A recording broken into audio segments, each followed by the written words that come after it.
Selamat pagi, salam sejahtera untuk kita semua. Perkenalkan, nama saya Imadi Arimawa, NIM 18191040106 dari program studi S1 Teknik Kimia Fakultas Teknik Universitas Jember. Pada video ini saya akan menjawab dan menjelaskan mengenai studi kasus PTU Life Bio yang telah diberikan sebelumnya untuk memenuhi ujian akhir semester gasal tahun akademik 2020-2021 pada mata kuliah Manajemen Industri Kelas A dengan dosen pengampu mata kuliah Ibu Ari Susanti, SDMT.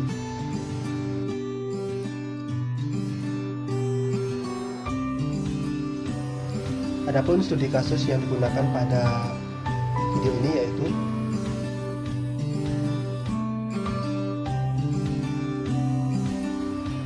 berikut pertanyaannya.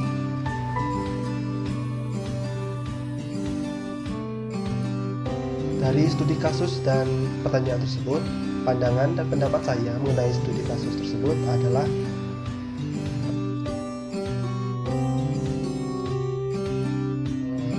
pertama, dari hasil studi pendahuluan yang disebutkan sebelumnya, secara garis besar saya menangkap terdapat kendala utama dari PTU Life Bio, yaitu masalah pemasaran dan pasar serta aspek organisasional. Rinciannya sebagai berikut. Untuk permasalahan yang pertama, yaitu sebagai pemain baru, penyebaran produk obat herbal pada wilayah pemasaran potensial tidak memiliki pusat distribusi. Nah, aspek ini saya golongkan kepada aspek pasar dan pemasaran karena berkaitan dengan segmentasi pasar dan distribusi. Kemudian yang kedua, masalah kedua yaitu keberadaan produk obat herbal ini masih belum dikenal oleh masyarakat. Saya golongkan ini dalam aspek pasar dan pemasaran karena berkaitan dengan segmentasi pasar. Kemudian untuk masalah yang ketiga, jenis produk hanya satu, yakni dalam kemasan botol berisi 35 buah kapsul. Ini juga termasuk aspek pasar dan pemasaran karena berkaitan dengan targeting produk dan jenis produk perusahaan. Kemudian yang keempat, promosi hanya digunakan pameran dan brosur. Aspek ini juga aspek pasar dan pemasaran karena berkaitan dengan strategi marketing atau pemasaran dan promosi dari produk. Kemudian yang kelima, belum memiliki agen tetap maupun kemitraan untuk memasarkan produk. Ini juga merupakan aspek dari pasar dan pemasaran karena berkaitan dengan distribusi produk. Kemudian untuk masalah yang keenam, yaitu jumlah karyawan perusahaan masih terbatas. Ini merupakan aspek organisasional karena berkaitan dengan kuantitas SDM untuk menjalankan usaha tersebut. Kemudian menurut Wijaya tahun 2000, top level manajemen atau manajemen puncak adalah manajer yang bertanggung jawab untuk manajemen keseluruhan dari organisasi dan menetapkan kebijakan operasi serta mengarahkan ke interaksi organisasi dengan lingkungannya. Jadi manajemen puncak ini bertugas merencanakan kegiatan dan strategi perusahaan secara umum dan mengarahkan jalannya perusahaan. Nah, melihat tugas dari manajemen puncak tersebut, pada kasus perusahaan ini semestinya dan harus melakukan improvement atau peningkatan kinerja selain melakukan evaluasi. Nah, improvement sendiri dapat didefinisikan sebagai proses atau pergerakan dari suatu keadaan ke keadaan yang lebih baik. Kemudian improvement juga dibutuhkan oleh perusahaan, dalam hal ini PTU Life Bio, untuk mengatasi berbagai isu internal maupun eksternal yang dihadapi oleh perusahaan, menghindari kekalahan dalam persaingan dengan kompetitornya, dan menjaga kesetiaan konsumen. Improvement ini dapat kita ibaratkan sebagai atlet lomba lari yang harus terus meningkatkan kecepatan berlarinya agar tidak dikalahkan oleh lawannya. Dengan kata lain, improvement dibutuhkan untuk mencegah kondisi stagnasi perusahaan akibat tidak adanya inovasi dan peningkatan kualitas maupun kuantitas di perusahaan tersebut. Manajemen puncak PTU Life Bio sebaiknya melakukan peningkatan kinerja secara kontinu dan sesekali mengeluarkan terobosan atau breakthrough untuk menjaga atau meningkatkan eksistensi perusahaan di pasar.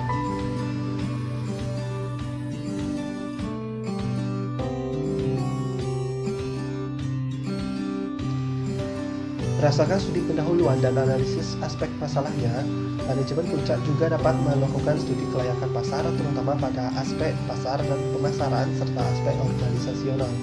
Dan jika saya ditempatkan sebagai manajemen puncak tersebut, saya akan mengarahkan perusahaan untuk menjalankan rekomendasi-rekomendasi setelah adanya studi pendahuluan maupun evaluasi yang sebelumnya dilakukan. Adapun langkah-langkah yang konkret akan dilakukan jika saya menjadi manajemen puncaknya.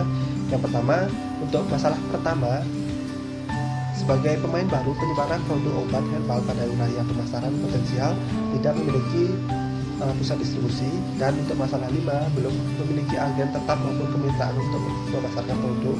Nah, hal ini, dua masalah tersebut berkaitan dengan strategi marketing dari perusahaan. Nah, suatu produk harus memiliki distribusi yang baik dengan memerhatikan pelanggan, karakteristik produk, dan faktor pengendalian.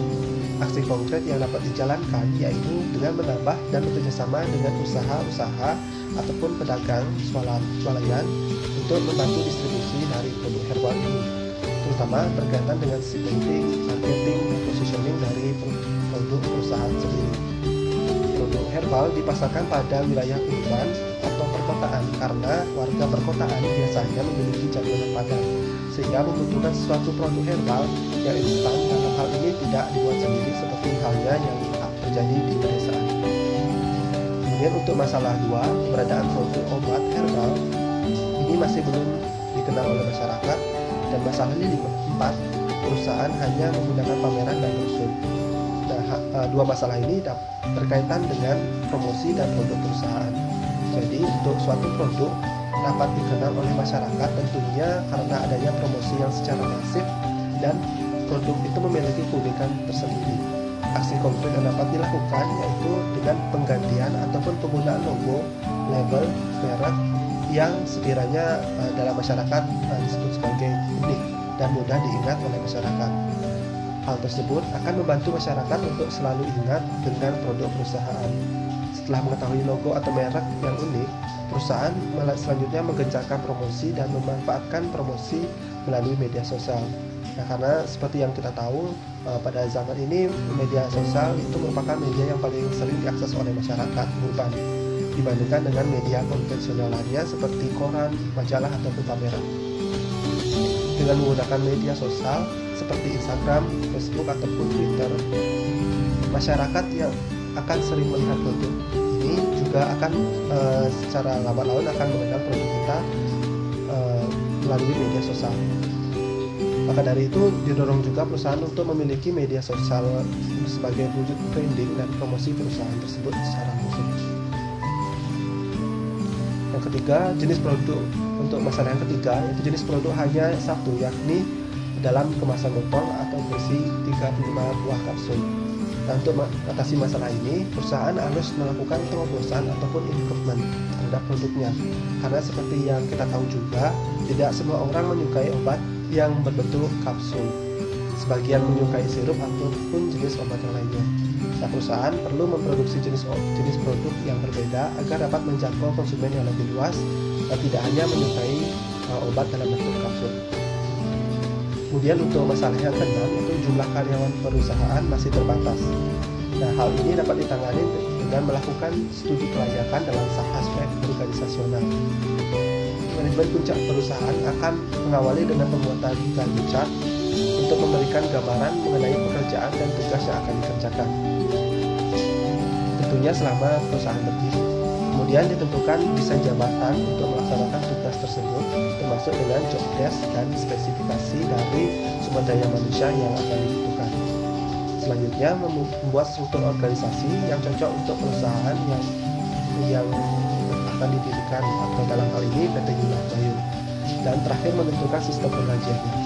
Dan jumlah dari karyawan dapat dihitung ketika struktur organisasi yang telah dibuat itu sudah final serta kapasitas produksi dari pabrik telah ditentukan.